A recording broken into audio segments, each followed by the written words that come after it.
Hello and welcome to today's webinar, Value Engineering for Cannabis Cultivation. My name is Brandon Newkirk, Chief Marketing Officer here at Grow Advisor, the sponsor for today's webinar. Today you will learn how to value engineer your cannabis cultivation facility based on experience from the Grow Advisor team. So, what is value engineering? As the team will explain, you will learn how to plan your facility's necessary functions to get the highest value at the lowest cost, whether you're starting a new construction project or undergoing a facility retrofit. Topics covered today will include pre-construction, superstructures, modularity and lighting, and NASA irradiance data, fertigation, racks and benches, and open platform controllers. We'll conclude the presentation with Q&A so you can ask a Grow Advisor your questions directly. First, a few housekeeping items. We have a questions panel down at the bottom of your screen. Feel free to enter questions as we're progressing through today's webinar, and we will make sure to answer them at the end of today's presentation in a timely manner. Recordings will be sent to all registrants at the end of this presentation. And now I'm pleased to welcome William Gooden, Vice President of Business Development at Grow Advisor. Thank you, Brandon. Hi there, my name is Will Gooden and I'm VP of Business Development here at Grow Advisor. Throughout my career, I've been heavily involved in construction and real estate development. I've spent the last 6 years consulting, designing, and building cannabis and hemp facilities of all sizes throughout North America and abroad. And I've also served on both the Facilities Design Committee and Cannabis Cultivation Committee through the National Cannabis Industry Association. Now, I'd like to introduce you to some members of our team. We've got Jake Hubert here. He's our technical sales engineer and light planning specialist. On the call, we've also got Greg Pearlstone. He's Vice President of Sales of Porta King. And then we've also got Lauren West, who's co-founder and CTO of Microclimates. Now, whether you're looking to get into the cannabis industry or expand your current operations, there are several key considerations you must make. The Grow Advisor team can help you navigate these considerations and help offer the best solutions for your project. So today we're going to discuss value engineering, design considerations, design and pre-construction. We're also going to look at equipment, light planning, modular wall systems, and automation and controls. So what is value engineering? In essence, value engineering promotes the substitution of materials and methods with less expensive alternatives without sacrificing functionality. Over the years, our team has helped hundreds of clients value engineer their designs and select the most appropriate materials and methods for their specific needs. So let's say you're looking to design your facility. Where do you even start? With my clients, I like to first identify the end goal and then work backwards. Are you looking to grow high quality boutique craft flower, or are you looking to grow in high volumes specifically with extraction in mind? These are key decisions to make early on in the process. From there, you'll likely want to identify the most appropriate grow methodology for your end goal. When considering your grow methodology, remember, plants only breathe CO2 during photosynthesis. At night, they synthesize oxygen. And just like you and me, plants tend to do most of their growing during the sleep cycle. However, roots always breathe oxygen. So in essence, you've got 3 distinct types of cultivation methods to choose from. You've got dirt, semi-hydro, hydro, and aeroponics. Dirt. Dirt is typically viewed as the path of least resistance. It certainly can be considered as the lowest CapEx with regard to infrastructure, although it typically is a higher OpEx when you take into account your expendables and your labor costs for repotting. Dirt also is the most restrictive for oxygen. Then you look at semi-hydro. You've got your cocoa, your rock wool, and you may be using either a drip system, flood to drain, or drain to waste. These mediums provide really great space for increased oxygen.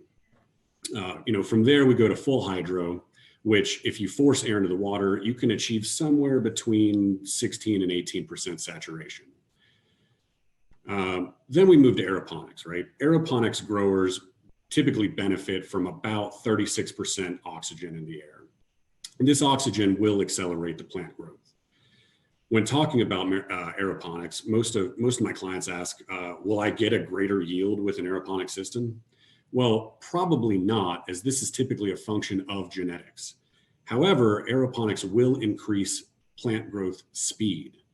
So for your typical 56-day cycle, you could save somewhere up to four to maybe 5 days. Over the course of a year, you can end up getting about another, half a cycle to a full cycle. We've helped design grows that get up to 6 harvests per year using aeroponics. Now, keep in mind that your CapEx is actually going to be greater in this scenario. Personally, when looking at aeroponic systems, I'm a huge fan of Essence and their atrium system. The atrium system can eliminate the need for a bedroom, actually. So, when planning your business, it's critical to take all of these CapEx and OpEx considerations into account. When looking at retrofits versus new builds, there are also many considerations to make here. This could really be its own presentation, but I'm more than happy to help answer any questions you may have about retrofits versus new builds. And then another question you're going to want to ask yourself is, how will my grow methodology impact my OpEx? Well, you definitely want to consider your labor costs and your expendables. So when designing your layout, make sure you consider your cycles for production maximization. With 8 flower rooms, you can plan on a harvest every week. You should consider how you'll minimize the number of steps employees will take as well. And you're definitely going to want to try to minimize their downtime. Now, most growers know that humans are the single greatest cause of infestation and subsequent crop loss. So you may want to consider, having your employees shower, gown, and glove upon beginning their shift. You may also want to consider building 2 separate break rooms. You're going to have one break room for your growers and one for everyone else. And this is really going to help reduce it's really going to help reduce the probability of any potential crop loss from cross-contamination between growers and other employees. You also want to quantify your overall budget and account for building your project in phases. Phasing really helps with a lot of projects that we're on, because folks can build out several rooms or a handful of rooms and start generating revenues faster. Phasing a project has other benefits as well, as our clients are typically able to work through inner workings and different issues on a much smaller scale. And this really does increase overall efficiencies as growers expand their operations. So looking at now greenhouse versus indoor production. With greenhouses, you typically have 2 options. First, you could design and build an open greenhouse, which uses passive cooling.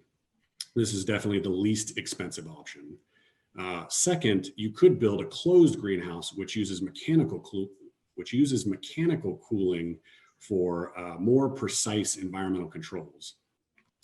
Of course, both your CapEx and OpEx will be greater in this scenario, but you also have a higher quality flower at the end of your harvest. Typically versus indoor, greenhouses can reduce both your CapEx and OpEx when compared with an indoor environment. Now, there are tons of regional considerations to be made here as well. Depending on where your project is located, you may also want to consider installing ground source heat pumps. These are great because they can really help reduce your operational expenditures. Indoor production tends to be more expensive from both a CapEx and OpEx perspective. But again, as I've indicated earlier, these choices will ultimately be contingent upon your end goal and specific products you endeavor to produce, and frankly, the specific market verticals you're trying to penetrate. It's also worth noting that just about every legal cannabis country requires plants to be grown in what's known as an EU GMP compliant environment. Now, these environments have specific components like modular walls, which are very easily cleanable. You also want to account for overall plant health in your design. Your biggest sensitivity is really to ultimately limit any potential crop loss, because that can be devastating to your business.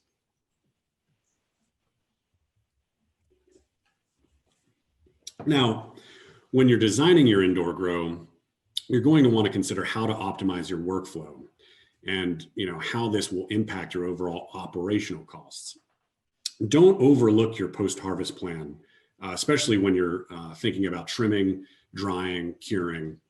This plan should really ultimately align with your desired product output. You may want to consider leveraging a combination of both machine trimming and hand trimming, to achieve, say, 3 to 4 pounds per day per trimmer. Drying is huge also. Remember that you're ultimately growing cannabinoids and terpenes, and you really want to take measures to preserve these as much as possible. I always recommend to clients, do not dry too fast. Typically you're going to want to dry in a 65 to 68 degree room and pull out moisture slowly, to the tune of maybe 6 to 8% per day. This typically, will last for about 10 to 14 days. And I like this method because it really does reduce any potential bud rot.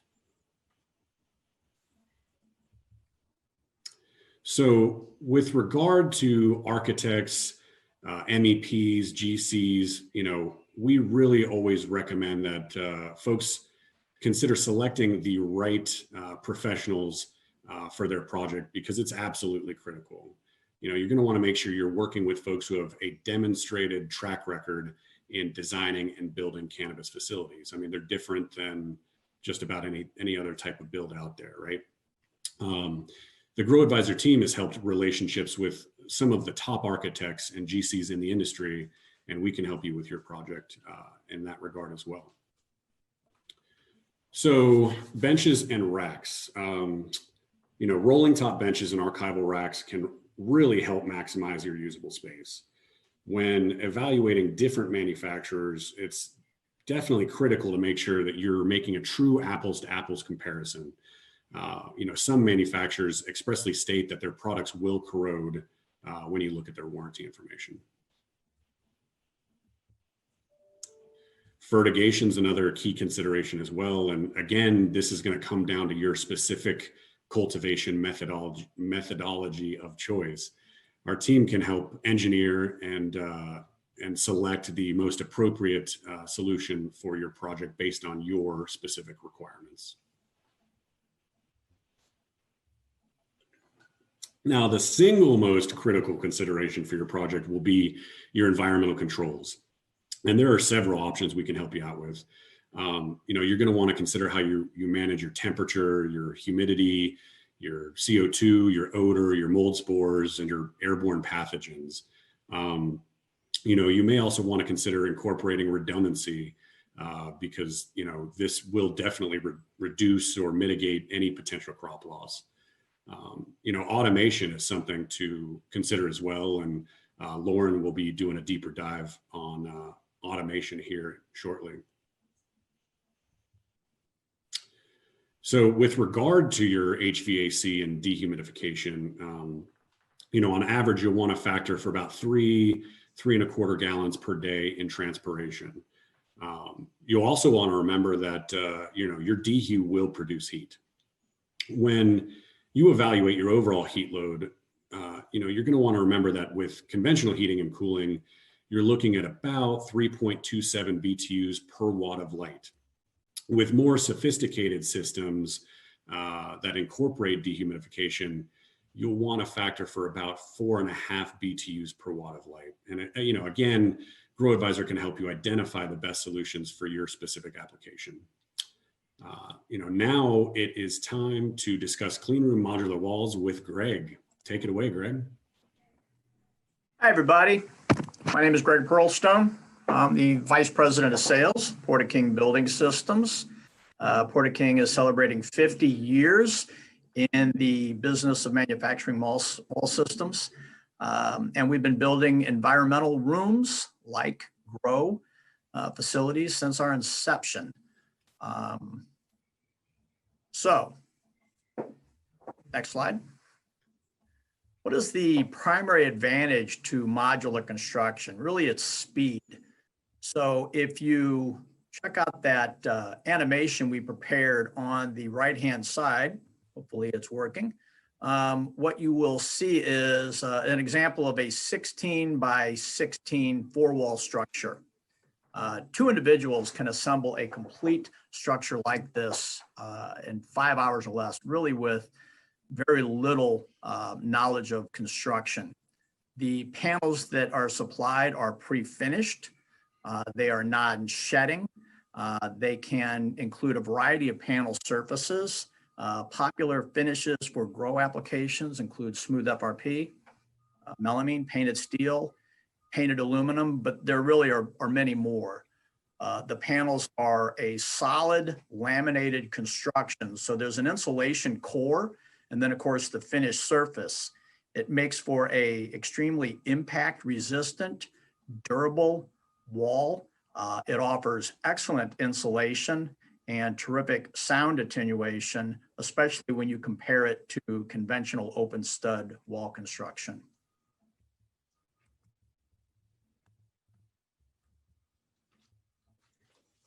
So with a modular system, all of the design work is going to be done in-house. Your Grow Advisor team can assist you in creating a layout that's going to maximize utilization of your space.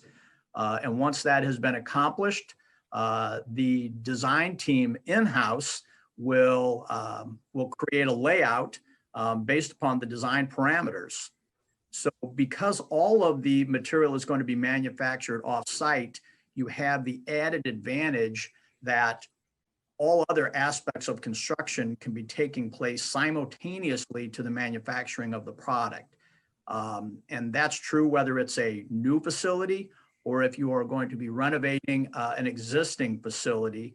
And if you time it properly, the material arrives perfectly aligned with the flow chart that you've established for construction to begin. Modular systems are very easy to install. So because of this, you're going to ensure the completion of your facility in a fraction of the time that would be required for conventional construction.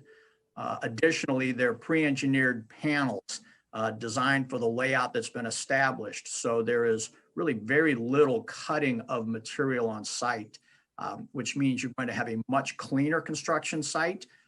That not only matters during the construction process, but is of particular importance once the construction is complete and you're getting ready to start operation. Because we can compress the construction schedule with a modular system, the revenue stream gets started much sooner, at least 50% faster than you can achieve with a conventional build out. So you're also going to dramatically reduce the risk of crop contamination. Modular systems really use material that is not subject to corrosion, not subject to mold growth, and not subject to infestation by insects. Everything that you purchase for the build out is reusable. So this means that scalability becomes very easy to achieve. You choose to expand, new material can be purchased. It can be intermingled with the initial material that you purchased and utilized to create your expansion. So there's no loss of your initial investment. Because modular systems are considered capital, there is a range of advantages that you should explore in terms of the advantages. Whether you can take advantage of Section 179 and write off the purchase, whether you work with a leasing company to establish a program for leasing back the material. One of the great advantages to that, of course, is it's going to free up a tremendous amount of operating capital for you in your day-to-day operations. As I mentioned, a grow facility is very easy to scale up to multi-room complexes, as you see illustrated there to the right. Another important consideration is that the application for grows really isn't just for creating the grow environments. They really can be used for anything that you would typically build with conventional construction. So of course, grow rooms, dry rooms, curing, packaging, locker rooms, your office space, and much more. So let's talk a little bit about a framed modular wall system, and that's what you see there in that rendering. So with a framed modular wall system, there is a post that is placed essentially every 4 feet. Posts are typically produced with extruded aluminum, so you have a non-shedding, corrosion-proof material. It can be done in satin anodized. It could also be done in a powder coat paint finish, with, of course, white being the most popular for a grow application because of the reflectivity. The design of the post will compress down onto the panel surface. And so what that does is creates an extremely tight fit to dramatically reduce the possibility of air infiltration through the wall system. Additionally, the posts serve other functions. It creates the structural support. So with a framed modular wall system, you can create a completely independent structure of the structure that it's going into. And then you can see in that illustration that there is a full height snap-on cover plate. And so that also serves multiple purposes because it creates a cavity space inside. You can conceal your electric, you can conceal data, fertigation lines, or really anything else that would fit into that void, and then it could be concealed by replacing that snap-on cover plate. The post also enables a non-progressive design. And what that means is that you can replace a single panel or maybe multiple panels in any given run of wall section for a variety of reasons. Perhaps you damaged a panel. Perhaps you want to modify the design. You want to place a window, or maybe you want to place a door where you once had a solid panel. It's very easy to do without interfering with the rest of the system. In addition to that, perhaps you have a large piece of equipment that won't fit through an existing doorway. So that's also very easy to accomplish. So let's talk a bit about a framed modular system versus an insulated metal panel system, or IMP. An IMP system was originally designed for creation of refrigeration units, whether they were exterior structures or interior structures. They include an insulated foam core, and then they have a painted steel surface. So that painted steel surface not only creates the surface of the panel, but it also serves to create the tongue and groove joint that's utilized for panel assembly. The issue with it, though, is it is limiting in terms of what the panel can be used for, where a framed modular wall system is also an insulated metal panel, but because of the way the panel is constructed, it can include a variety of different panel finishes. So one of the more popular finishes is a vinyl covered drywall. And you can see in this image that it then becomes much more aesthetically pleasing. So you can take advantage of building out a lot more of your facility. Again, as we mentioned earlier, perhaps offices or break areas or locker rooms can be constructed using the modular panel system. Things that would normally be built with conventional stud construction. So obviously, now that you've been expanding to build more of the facility, you can now take more advantage of a bigger portion of this being considered capital equipment for tax purposes. So I want to say thank you. I appreciate the opportunity, and obviously I will be happy to join in answering any questions afterwards. Thank you for joining, Greg. Greg Pearlstone from Portaking, Grow Advisor Partner. So now you've heard from both William Gooden on the nuts and bolts of value engineering for your cannabis cultivation facility. We really just scratched the surface of what's possible with value engineering, and we're happy to dive deeper later in the question section. And Greg Pearlstone with a deep dive on modularity and how that can help with scalability of your grow facility. Next up, we have Jake Hubert, Light Planning Specialist and Technical Sales Advisor at Grow Advisor. Take it away, Jake. Thank you, Brandon. As you said, my name is Jake, and I'll be talking today about light planning and why it's really important, actually. A little background about me. I'm a Grow Advisor's Technical Sales Engineer and Resident Lighting Specialist. I've done tens of thousands of light plans in the last 4+ years and have helped develop some of the unique and powerful tools and techniques I'll be touching on here shortly. During my part of the webinar, I'll be covering a pretty high-level overview of the light planning process we go through here at Grow Advisor, starting with answering the first fundamental question of what is a light plan and why does it even matter? When we're talking about a light plan, what we're really talking about is a full 3D rendering of a customer's greenhouse or indoor facility, including the lights and benches. The system we use, AGI 32, also allows us to dial in the reflectance of the walls and surfaces within the room, resulting in an extremely accurate light model of the space. AGI 32 is a software used by architects and engineering firms who want to model their designs and layouts with a high degree of accuracy. This is a tool that hasn't historically been widely used in the horticultural light planning field, but is more accurate and more functional than many of the competing software systems. For these reasons, AGI 32 is what we use. On the left, you can see a detailed rendering of an example greenhouse. More specifically, the light intensity heat map is what we're looking at. This heat map is one aspect that's included in the final light plan that is shared with the customer. On the right, you can see an example of one of these final draft light plans. In it, you can find facility overview images, light intensity heat maps, and detailed light intensity and uniformity analytics. Light plans are important for a number of reasons. Aside from a detailed model of the lighting system, a light plan is a good litmus test for the quality and attention to detail of the group you're talking with. A lighting group that shares light plans with their customers values transparency and can use these light plans to discuss how lighting systems fit into other existing systems, speaking to the holistic approach we here at Grow Advisor strive to achieve. Next slide, please. Here are the high-level steps we take when going through the light planning process. The first and most important step is always to talk with the customer.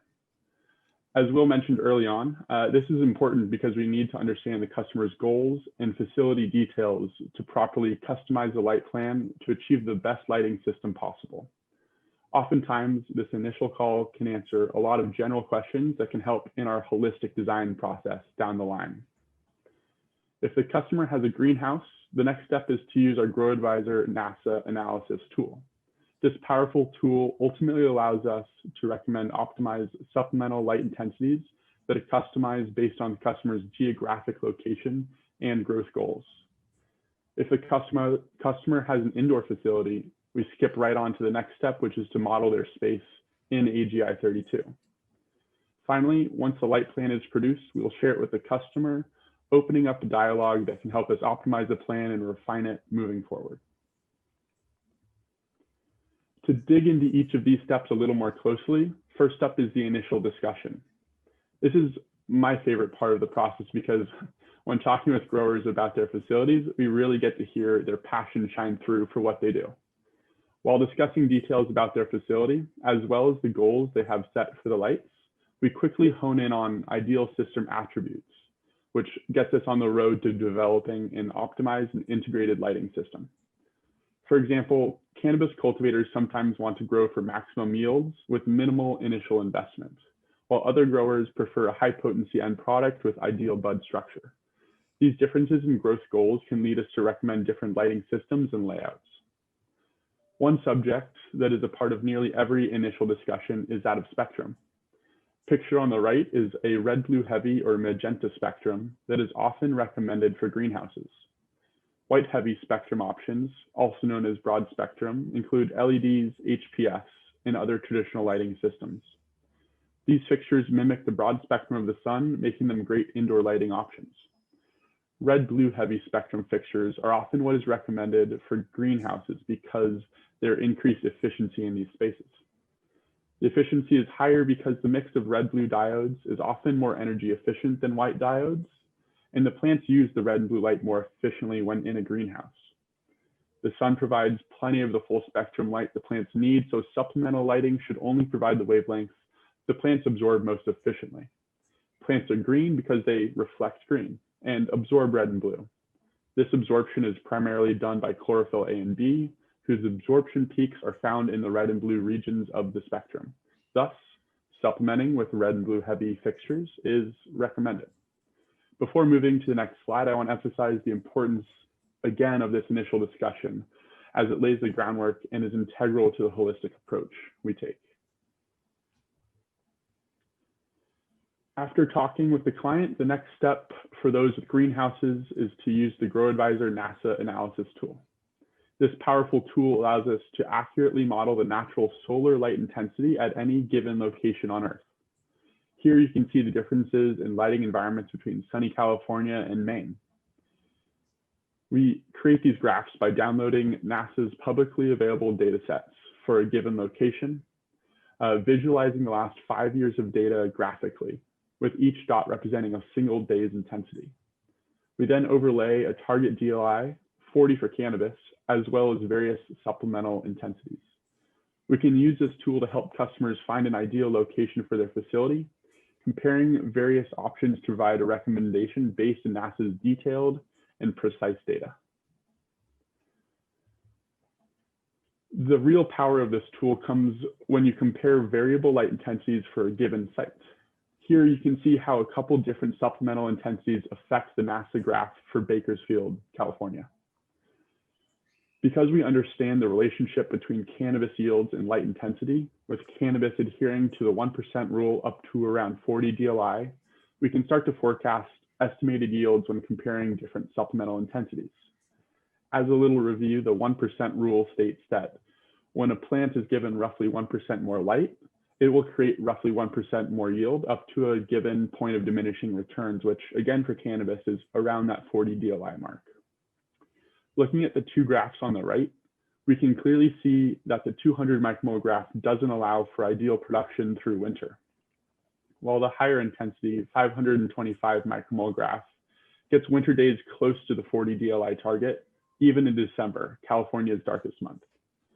Comparing the two graphs percent below DLI target fields, we're able to estimate that the 525 micromole option is expected to provide approximately 14% more yield over the course of the year, with an increase of 26% in winter.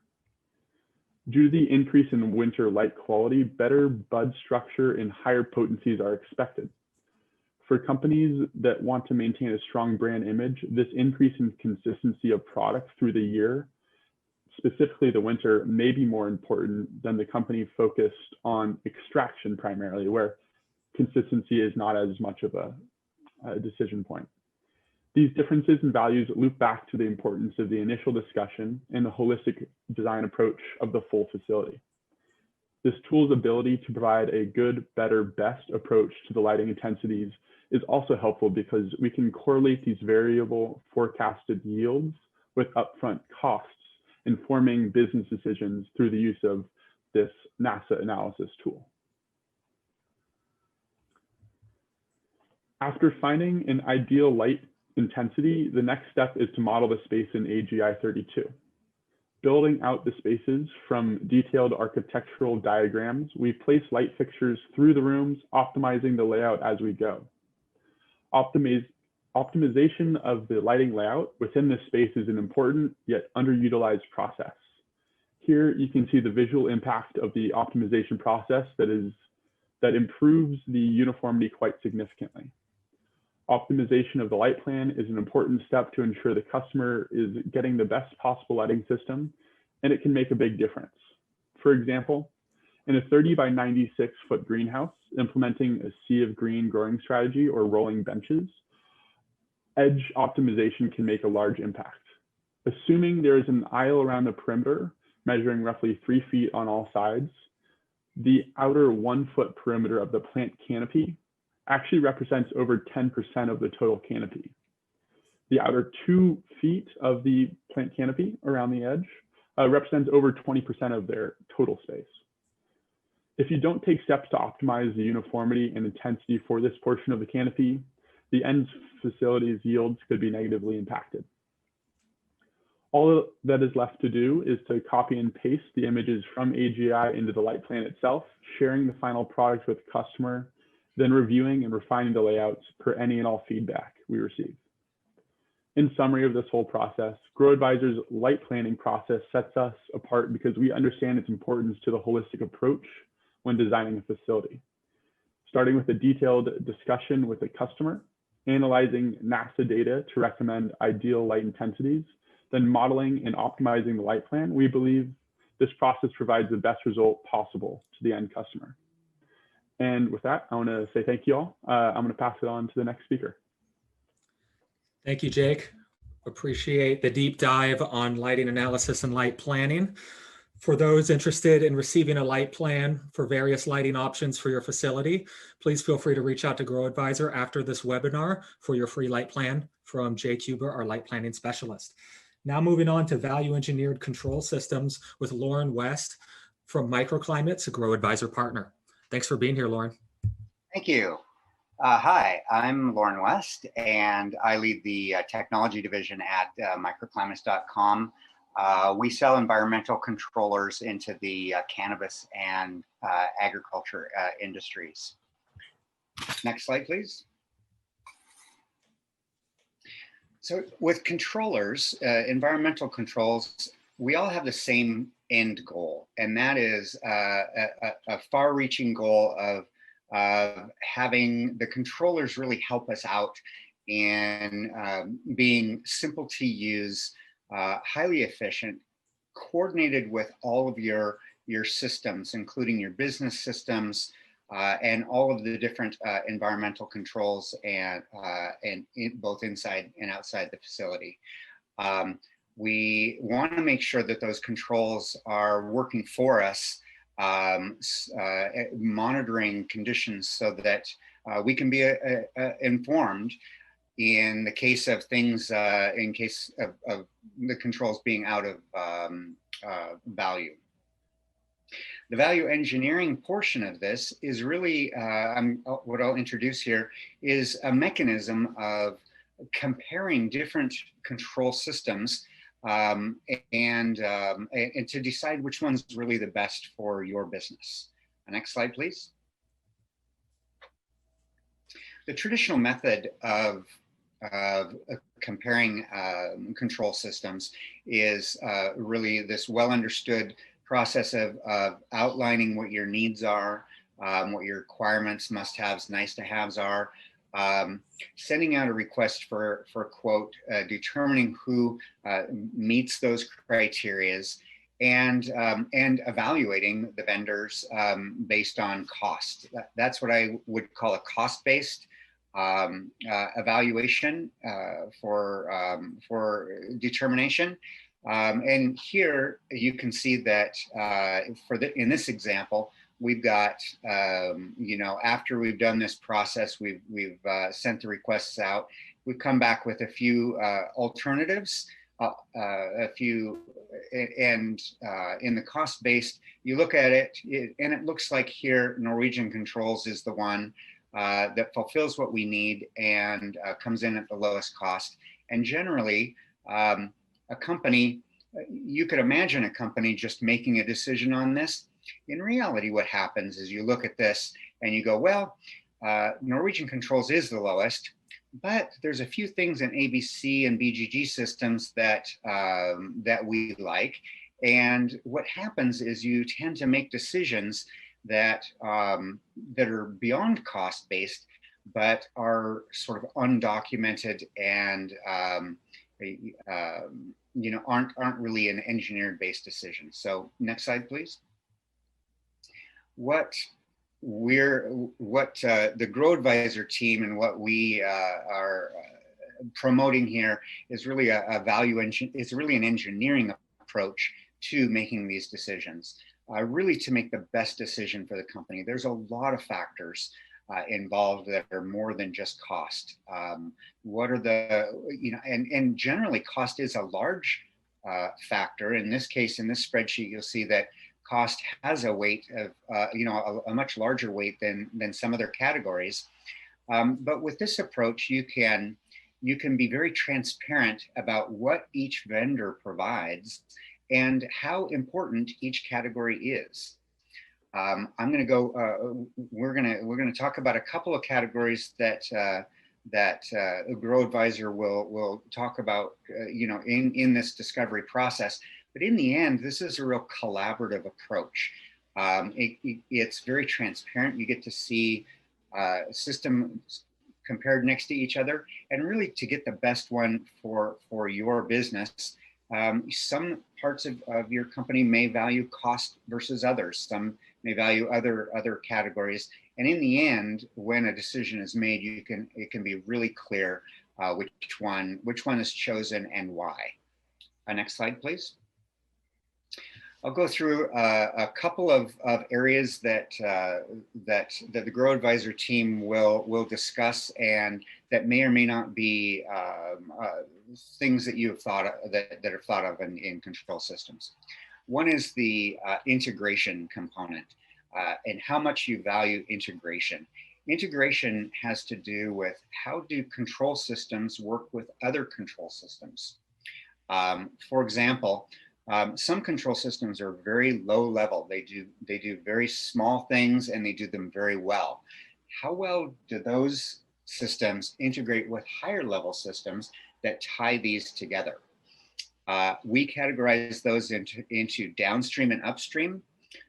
From a downstream standpoint, if you have a control system, how you'll know that it is that it has integration built in by seeing how well it integrates with other pieces of hardware that aren't part of its control system. In other words, so for an environmental control system, do they work just with their pieces of hardware, or do they work with existing pieces of hardware that you may have in-house, or some new pieces of hardware that may come onto the market? Do they interact with other pieces of hardware that may provide better value for you? That's on a downstream side. On an upstream side, an easy way to know if a control system can be integrated with is, do they have a published API? In other words, do they have a mechanism for being controlled by higher level control systems, business systems? Do they export their data to other systems? In other words, are they designed to be integrated with? The value of that to the company is what we call vendor lock-in. If it can easily be integrated with, then you're not locked into a single vendor. You've chosen a control system and you're with them for long term because you want to be, not because you have to be. Another category would be customization, and really this is fairly easy. Most control systems can be configurable. They consider that, depending on how long they've been in the market, some of them are very mature and you can configure a lot of things. The question is, not only is it configurable, but is it programmable? In other words, can you make it yours? If you have a programming team, can they go in and are they empowered to make changes to make that control system exactly yours, so you're not just as good as the next company down the street that has that same control system? Next slide, please. Another category could be system appreciation. This is something new that's happening in the hardware industry. For example, automobiles now, you can buy automobiles and they improve over time. This is something fairly new, and this is something to look into control systems. Do they appreciate over time, or do they stay the same? Many systems, they're very good. When you buy them, they are what they are, and they stay that way. They're always going to give you that value, but the market goes up, the time goes on, and over time, do those systems appreciate over time? One way you'll know that is how much of their hardware, how much of their system is firmware, how much of it is hardware, and does that firmware appreciate over time? Does it improve? Can you install upgrades to the firmware? And really, how hard is it to do? How hard is it to install those upgrades? For example, you may have a few controllers in one area and another location, a few controllers. Do they automatically keep themselves up to date, or is it a highly manual process? Companies that understand the value of hardware appreciation over time will have over-the-air updates. They will maintain themselves over time and appreciate with new features, security fixes, and other value over time. Last category I'd like to mention is business value and risk mitigation. And that is, does the system really, does it do just an item of what you need? For example, just controlling HVAC, or does it understand the business of what you're doing? Does it understand the plant that's growing and its particular needs? Can it be configured easily to understand and be driven by business systems that understand what kind of growth is happening in that environment and change to that particular kind of recipe? And is it tied into higher level systems that can track profitability and over time and give you the data that you need to sort of improve over time with your controls and with your growth? Next slide, please. With all this said, the engineering portion of this now allows you to look at additional categories, more than just cost, but other categories that you can that you're placing value in, so that in the end you can use a spreadsheet, a worksheet like this, to really look at one vendor over another and collaborate to get the best system for your business. Next slide, please. In the end, you have something that looks like this, that scores the different categories of value differently, and it'll be very easy for you to see which one of these. In this case, Norwegian Controls did come in at the lowest cost, but they may not have had a few other components, and you get to decide how much you value those. And in the end, this is an engineering approach that's auditable, it's transparent, it's collaborative, and hopefully is best for your business. Thank you.